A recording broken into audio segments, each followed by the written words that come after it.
Welcome to our Excel training.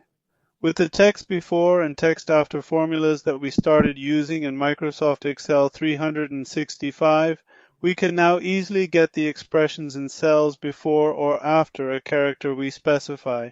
For example, if we want to get the after dashes in the list we have in a separate cell, it is equal. After typing text, I select text after and select the cell. Semicolon or comma, this will change according to your computer.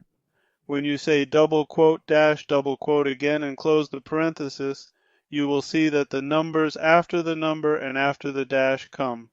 Similarly, if we want to get the before the dash, text before, C is equal.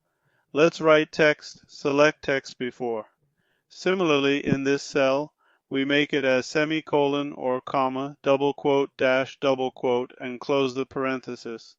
When you press enter, the data appears here as well.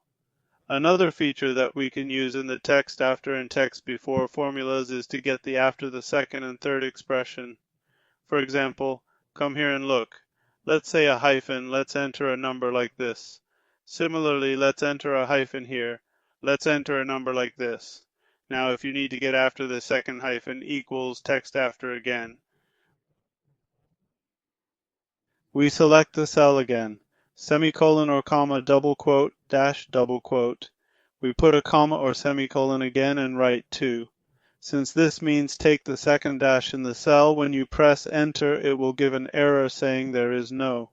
When you pull it down you will see that the values after the other second dash have come.